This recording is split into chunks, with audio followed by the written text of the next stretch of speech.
بسم اللہ الرحمن الرحیم۔ فیکٹیکل کے معزز ناظرین کو السلام علیکم۔ ناظرین محترم، ان لکڑی کاٹنے والے لوگوں نے ایک پرانا درخت کاٹا اور جب اس درخت کے اندر دیکھا تو انہیں اپنی آنکھوں پر یقین نہیں آیا۔ درخت کاٹنے والے لوگوں کے لیے درخت کاٹنا ایک بورنگ کام سے زیادہ نہیں ہے، اور انہیں معلوم ہوتا ہے کہ ماسوائے درختوں کو گرتے ہوئے دیکھنے کے دن میں شاید انہیں اور کچھ دیکھنے کو نہ ملے۔ یہ سارا دن درخت کاٹتے ہیں اور پھر ان درختوں کو پروسیسنگ پلانٹ پر لایا جاتا ہے۔ اس کے بعد ان درختوں سے تختہ یا پھر کاغذ بنا دیا جاتا ہے۔ ان لوگوں کے لیے یہ کام روزمرہ کی روٹین بن جاتا ہے، لیکن کسے معلوم تھا کہ آج سب کام ان کی روٹین سے ہٹ کر ہونے والے ہیں۔ ایک دن ان کی ایک ٹیم درخت کاٹنے کے لیے جنگل میں گئی، اور انہیں شاید اس بات کا اندازہ نہیں تھا کہ ایک کھوکھلے درخت کے اندر ایک سرپرائز ان کا منتظر ہوگا۔ ان لوگوں کا مقصد زیادہ تر امریکن چیسٹنٹ ٹری کو کاٹنا ہوتا تھا۔ اس درخت کو اس انڈسٹری میں زیادہ اس لیے پسند کیا جاتا ہے کیونکہ یہ درخت عام اوک کی نسبت 4 گنا زیادہ رفتار سے بڑھتا ہے۔ اس وجہ سے اس قسم کے درختوں کو بے دریغ کاٹا گیا، اور اب ایسے درخت ڈھونڈنے سے بھی کم ہی ملتے ہیں۔ ان درختوں کی لکڑی کی شہرت کی ایک اور وجہ بھی ہے، اور وہ یہ کہ اس درخت کی لکڑی نمی یا پانی سے خراب نہیں ہوتی، اور یہ خصوصیت ناظرین یاد رکھیں کیونکہ اس کے ساتھ ویڈیو کے موضوع کا تعلق ہے۔ اس دن جب یہ لوگ جنگل میں آئے تو سب سے پہلے ان نے ان درختوں پر نشان لگائے جن کو وہ گرانا چاہتے تھے۔ ان لوگوں نے کام شروع کیا، لیکن وہ جب ایک درخت کو کاٹنے گئے تو انہیں جلد ہی اندازہ ہو گیا کہ یہ درخت اندر سے خالی ہے۔ اگرچہ ایک کھوکھلا درخت ان لوگوں کے لیے کسی کام کا نہیں ہوتا جو کہ درختوں سے تختے بناتے ہیں، لیکن ان لوگوں نے پیپر کے لیے پلپ بنانی تھی، اس لیے وہ اس کھوکھلے درخت کو بھی اس بات سے مبرہ ہو کر کاٹتے رہے کہ اس کے اندر کیا ہے۔ آخر یہ درخت گر گیا اور اب اس کے چھوٹے چھوٹے ٹکڑے کرنے تھے تاکہ اس کو ٹرک پر لادا جا سکے، لیکن پھر اسی وقت انہیں اس کھوکھلے درخت کے اندر کچھ اب نارمل نظر آیا۔ انہوں نے نوٹس کیا کہ اس درخت کے اندر کوئی چیز موجود ہے جس کی وجہ سے اس درخت سے روشنی آگے نہیں جا پا رہی۔ انہیں جب اس درخت کے کھوکھلے تنے کے اندر غور سے دیکھا تو ہر کوئی خوف سے پیچھے ہٹ گیا۔ اس کے اندر کوئی چیز تھی جس کے دانت نظر آ رہے تھے، اور بظاہر یہ چیز ان کی طرف دیکھ رہی تھی جیسے وہ ان پر ابھی حملہ کرنے والی ہو۔ اس چیز کے تیز دانت کسی شکاری جانور کی طرح لگ رہے تھے اور اس کے پنجے بھی سامنے نظر آ رہے تھے۔ ان نے جب اس پر غور کیا تو انہیں یہ چیز ایک کتے کی طرح لگی جو کہ ایک عرصے کے لیے کسی ایک جگہ منجمد ہو گیا ہو۔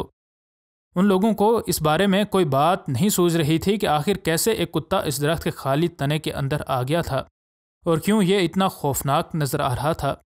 یہ لوگ اس کو ایک طرف چھوڑ بھی نہیں سکتے تھے کیونکہ یوں ان کے کٹنگ پر لگائے جانے والے سارے اخراجات ضائع ہو جاتے۔ خیر، ان نے اس درخت کے تنے کے ٹکڑے کو ایک طرف کر دیا تاکہ وہ بعد میں اس پر تحقیق کر سکیں۔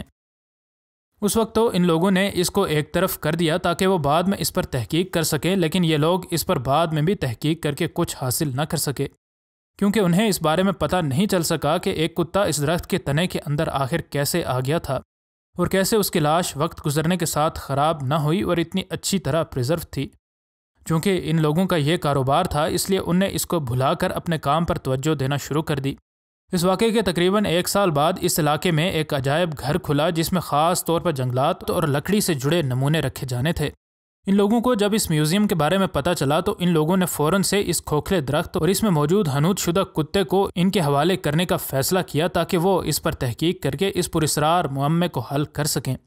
اس میوزیم کو جب اس بارے میں پتہ چلا تو انہوں نے فوراً اندازہ لگا لیا کہ لوگوں کو اس کے بارے میں بہت تجسس ہوگا، اور اگر ہم اس کی اصلیت تک پہنچ جاتے ہیں تو وہ یقیناً اس کو دیکھنے کے لیے دور دور سے آئیں گے۔ انہیں اس راز کو فاش کرنے کے لیے ایکسپرٹس کی ایک ٹیم کو اکٹھا کیا اور ان کے ذمے یہ کام لگایا کہ وہ پتہ کریں کہ آخر اس کھوکھلے درخت کے اندر اس کتے کی لاش کہاں سے آئی، اور وقت گزرنے کے باوجود یہ لاش اتنی بہترین حالت میں کیسے ہے حالانکہ اس کو حنوط نہیں کیا گیا تھا۔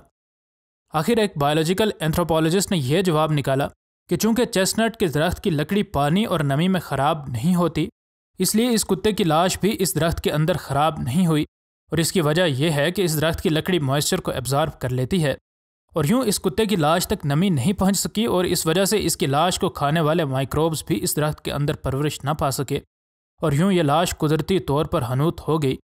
اس کے علاوہ ایک اور سوال یہاں جواب طلب ہے، اور وہ یہ کہ جنگل میں اس جانور کی لاش کی باقی مردہ خور جانوروں کو بدبو کیوں نہ آئی، اور اس کا جواب اس سائنسدان نے دیا ہے، اور وہ یہ کہ اس جانور کی لاش کی بدبو اس درخت کے تنے سے سیدھا اوپر کی جانب چلی جاتی تھی، اور اس درخت نے بالکل ویسے ہی اس کی بدبو باہر نہ جانے دی جیسے ایک گھر کی چمنی فنکشن کرتی ہے۔ اس درخت کے تنے میں یہ کتا پھنسا کیسے، اس بارے میں کوئی خاطر خواہ جواب نہ مل سکا، لیکن محققین کہتے ہیں کہ یہ کتا ایک شکاری کتا لگتا ہے، اور یہ کسی گلہری یا ریکون کا پیچھا کرتے کرتے اس درخت پر چڑھا اور پھر اس کھوکھلے درخت کے تنے میں پھنس کر بھوک و پیاس سے مر گیا۔ مزید نئی ویڈیوز کے لیے ہمارے چینل کو سبسکرائب کر لیں۔ ملتے ہیں اگلی ویڈیو میں۔ فی امان اللہ۔